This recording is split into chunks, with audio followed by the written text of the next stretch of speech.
Alors bonjour à tous. Aujourd'hui, dans les sujets de conversation que nous allons avoir sur l'exploration spatiale, on parle du quatrième vol de Starship. Nous allons aussi parler du projet Starliner de Boeing qui est maintenant rendu à la station spatiale et nous allons aussi parler du projet chinois Chang'e. Alors ici, la première image que nous allons avoir, c'est le départ de Starship qui est le quatrième vol. Donc ça ici, ça vient de SpaceX et sur le site X, bien sûr. Nous avons le quatrième vol qui est parti cette semaine. Si je me rappelle bien, c'était le 6 juin. On peut voir ici le décollage qui était fantastique. Maintenant, il faut garder en tête que la partie inférieure contient du méthane. Donc, on utilise le méthane et l'oxygène. Regardez ici comment est-ce que la montée se fait très bien. On a Starship qui est en haut, qui transportera éventuellement des humains, une cargaison. Et on a la partie inférieure qui contient les moteurs. Donc, on peut voir ici que c'est un peu plus brun ici comme couleur. C'est justement suite à la combustion de ce méthane et l'oxygène. Donc, ici, on peut voir le décollage est fantastique. Et puis, je ne sais pas si on l'a montré, donc on peut voir ici. Donc, je vais changer mon image ici, juste pour que vous puissiez le voir. Si on regarde sur les moteurs, justement ici, on peut voir qu'il y a un moteur qui ne fonctionne pas. Donc, je vais arrêter l'écran juste un petit peu. Il va peut-être monter. Donc, on peut voir ici qu'il y a un moteur qui ne fonctionne pas. Donc, ici, on peut voir sur l'ensemble des moteurs, malgré le fait qu'il y en a assez ici, on utilise l'informatique pour stabiliser la fusée. Donc, ça n'a pas été au détriment de la mission. Donc, ça fut un succès aussi de ce côté-là. Continuons. Donc ici, nous avons eu le décollage, qui est toujours quelque chose d'intéressant. C'est le quatrième vol. Premier et deuxième, on a eu beaucoup de la difficulté. Le troisième, il y a eu plein de succès. Par contre, ici, le quatrième était de savoir, est-ce qu'on peut envoyer, bien sûr, Starship et la partie moteur pour quitter avec la gravité, et est-ce qu'on peut finir par faire son voyage, faire atterrir le moteur pour le recycler éventuellement, et bien sûr, avoir le Starship qui revient sans problème. Donc ça, c'était le but de cette quatrième mission. Donc nous avons ici cela. Donc à 42 minutes, voyons voir, ça ici, c'est dans près une minute, nous allons avoir la partie inférieure qui quittera ici la fusée. Donc on peut voir ici la traînée de fumée ici. Donc ici, on a les petites plaquettes qui sont ici, qui sont utilisées pour bien sûr manœuvrer, ainsi que les moteurs ici au-dessous. Donc ici, dans à peu près 40 secondes, nous allons voir le bris. Donc l'idée ici, c'est que la partie inférieure envoie le plus de puissance pour faire décoller Starship. Et il y a une certaine quantité de carburant qui doit rester à l'intérieur pour bien sûr avoir le retour. Donc, ce que je n'ai pas vérifié lorsque j'ai fait la première émission ici, c'est à savoir, est-ce que tous les moteurs vont rester allumés et combien de temps? Ça, c'est quelque chose qu'on va voir. Donc, on peut voir ici en bas que toute la fusée maintenant se retrouve beaucoup plus horizontale avec son envoi. On peut voir ici la fusée inférieure qui est fantastique. Alors, dans un instant, on va voir la séparation entre la partie inférieure pour s'assurer que tout va bien. On peut voir les petites palettes qui tournent pour voir que tout va bien. Ici, on brise le scellant ici et voilà, on a la partie qui s'en va. Et regardez ici en bas, donc je vais le remettre comme cela. On peut voir ici que les moteurs ici ont une variété de settings pour s'assurer que celui-ci retourne sur Terre de façon à ce qu'on puisse le contrôler. Mais il faut dire qu'il y a beaucoup moins d'oxygène et de méthane. Et ça, c'est important parce on veut maximiser le carburant et ainsi avoir une fusée plus légère lorsqu'on veut l'atterrir près du sol. On se retrouve avec un cylindre presque vide avec, bien sûr, une masse très inférieure. Donc ça, c'est la partie qui était intéressante. Alors ici, j'ai à 47. J'ai oublié pourquoi je voulais le montrer à 47. Voyons voir. Donc à 47,01 à peu près ici. Donc ici, la raison pourquoi je voulais montrer ceci, j'ai marqué ici, ah oui, dans un instant, vous pouvez voir ici en bas, on peut voir la fusée, on est à 4 km du sol, une vitesse qui ralentit beaucoup. Donc on a ici sur la partie gauche ici de l'écran, on peut voir on est à 1 km ici au retour, la question était est-ce que l'on pouvait atterrir celle-ci facilement? Les moteurs repartent. Regardez ici, on a seulement 3 moteurs pour diriger. On a l'océan et bien sûr, les moteurs repartent. L'idée ici, c'est d'avoir un atterrissage qui est en douceur. Je ne sais pas pourquoi ils ont décidé de le faire sur l'eau. D'après moi, c'était pour s'assurer le contrôle, pour voir comment est-ce qu'on peut le faire. Parce que ceux du passé, on n'avait pas été capable de le faire de façon contrôlée. Donc, SpaceX, très content avec ce qu'ils ont fait ici. Donc ici, on peut voir l'aileron, comment est-ce qu'elle est. Donc, tout allait bien de ce côté-ci. Mais puisqu'ici, on a un objet qui va aller vers l'extérieur, c'est assez pour avoir la friction pour s'assurer que tout va bien. Donc, on peut voir ici les petites parcelles de céramique sur le dessous de la fusée, de façon à ce qu'on utilise le ventre de la fusée pour ralentir, bien sûr, celle-ci. Donc, voyons voir dans un instant, lorsque je vais revoir mon image ici dans un instant. Voilà. Donc ici, on peut voir comment est-ce qu'on commence à avoir de la friction ici. Friction entre l'oxygène et, bien sûr, les autres gaz de notre atmosphère et la fusée. Donc, on peut voir ici que la plus grande friction se fait sur le ventre de la fusée.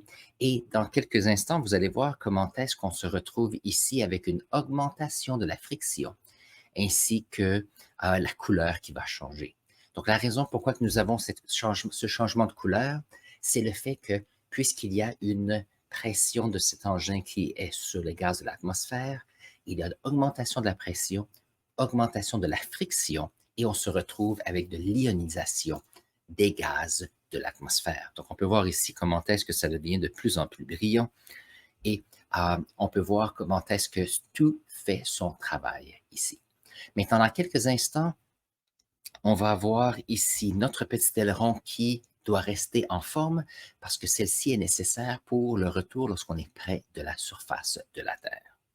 Alors ici, on est à 1 minute 27 ici sur la vidéo. Je vais aller à 1 minute 35 pour vous montrer comment est-ce que la friction finit par augmenter lorsqu'on se retrouve avec une densité d'atmosphère beaucoup plus grande.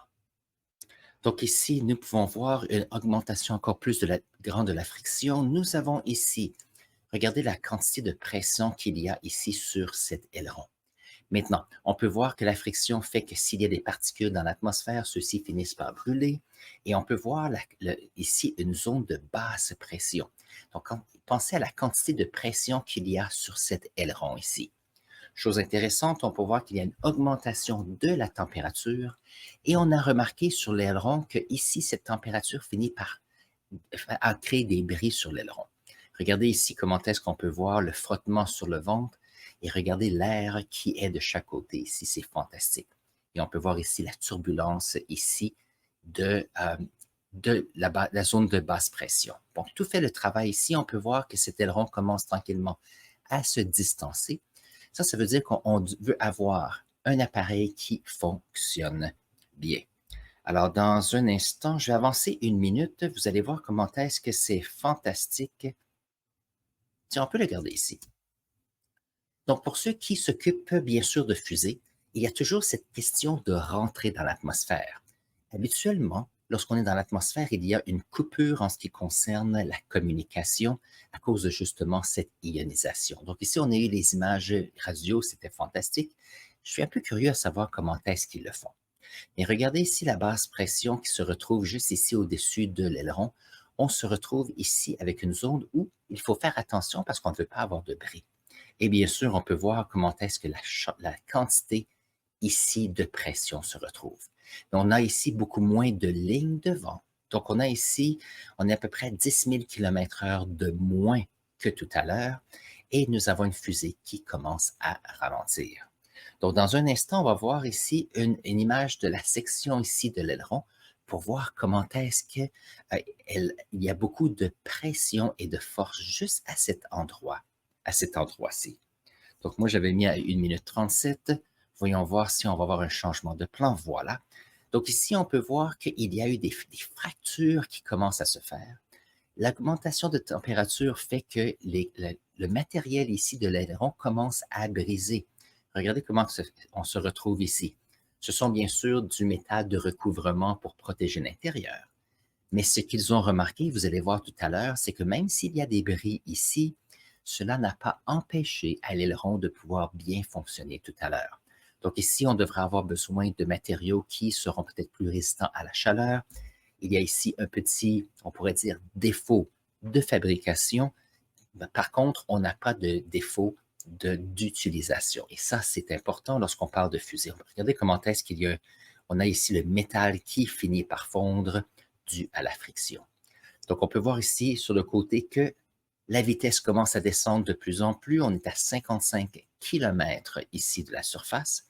Et on peut voir comment est-ce qu'il y a des morceaux qui finissent par quitter au fur et à mesure. Mais l'ensemble de l'intégralité ici de notre aileron est encore là. Donc, ça, c'est important pour s'assurer que la mission est un succès. Regardez comment on peut voir le métal qui fond tranquillement et finit par se désagréger. Lorsque j'ai vu ça, je trouvais ça fantastique qu'il y a une intégrité. On peut voir ici qu'il y a des particules qui se retrouvent à aller sur la caméra et on finit par moins bien voir l'information ici en ce qui concerne cela, mais on peut savoir quand même qu'il y a beaucoup de chaleur parce qu'on peut voir cette zone ici qui est encore très lumineuse. Voilà. Alors moi, je vais avancer 4 minutes pour vous montrer ici, après 1 minute 43, on a perdu un peu notre information. Voilà. Donc, on se retrouve ici, on est à peu près à 27 km du sol. On est maintenant à 2000 km/h. Donc, n'oubliez pas que tout à l'heure, on était à 26 000 km/h dans l'espace. Donc, cette friction a permis de pouvoir ralentir la fusée. Donc, d'une certaine façon, c'est fantastique de ce côté-ci. Et bien sûr, vous allez voir que l'altitude finit par changer énormément et très rapidement. Donc, on a ici sur le côté les 6 moteurs, les 3 moteurs du centre et les 3 autour, qui nous montrent une bonne idée de ce qui se passe. Donc, je vais ici regarder jusqu'à ce qu'on va arriver à l'atterrissage. On a fait un atterrissage sur l'eau comme avec la section moteur pour, d'après moi, on a fait ceci pour, bien sûr, contrôler et avoir une meilleure compréhension. Il se peut que les atterrissages se feront sur les plateformes sur les océans. Ça, c'est une bonne question pour pouvoir, bien sûr, protéger les personnes et les infrastructures. Donc ici, on est à 13 km, 12 km. On peut voir ici que l'aileron est encore très rouge comme couleur, mais quand même, on peut voir qu'il y a une intégralité. Donc, pour SpaceX, je suis très fier des ingénieurs ici qui ont fait ça. Donc, on est ici à 584 km/h. On peut voir ici qu'ils font bouger l'aileron pour s'assurer qu'on puisse contrôler l'atterrissage. On est maintenant à 8 km et on peut voir qu'ils n'ont pas encore allumé les moteurs pour faire ralentir la fusée. Et ça, c'est quelque chose d'intéressant. Donc, au lieu d'utiliser les moteurs pour avoir un contrôle continu, ils utilisent cette idée d'un objet qui tombe de façon seule et qui se rapproche de la planète Terre. Donc, on est ici à 5 km. Les moteurs ne sont pas encore allumés. On peut voir un petit peu plus avec l'écran. Donc, on peut voir ici qu'il y a l'aileron qui est en métal. Elle est ici, elle a une intégrité de structure malgré le fait que l'extérieur de ceci a beaucoup de difficultés.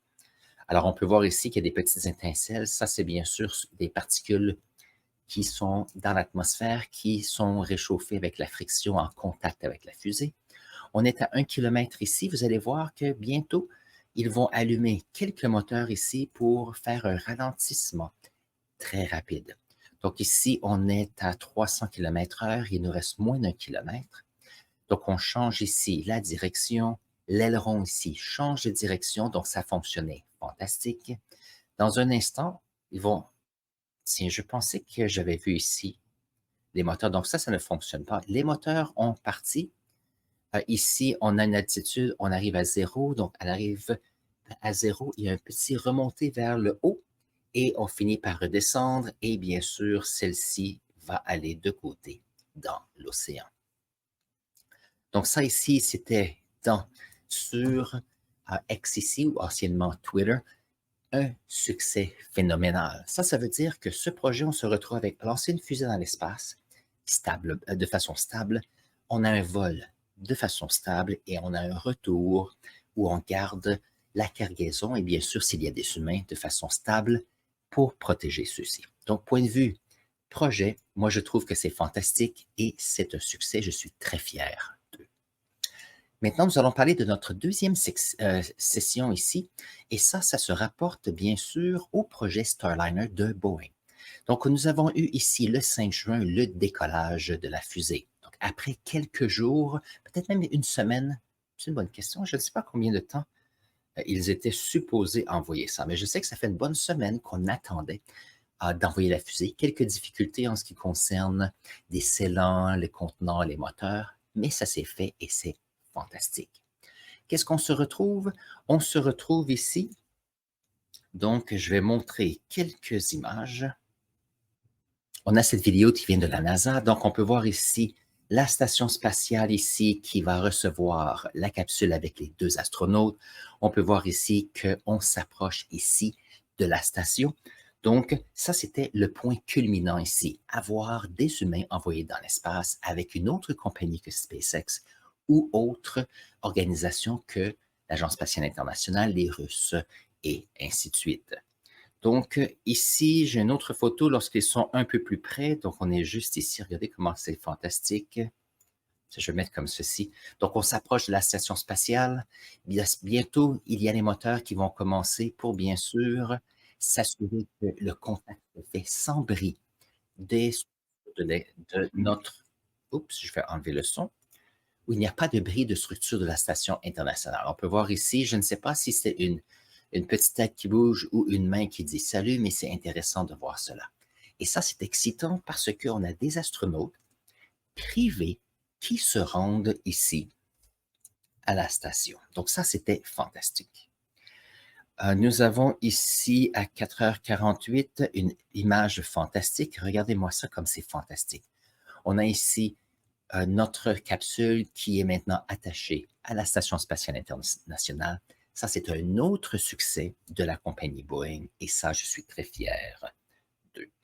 Maintenant, ce qu'il y a, on va aller à 6, après 6 heures et 20 minutes. Voyons voir, 6 heures et 20 minutes, comme ceci.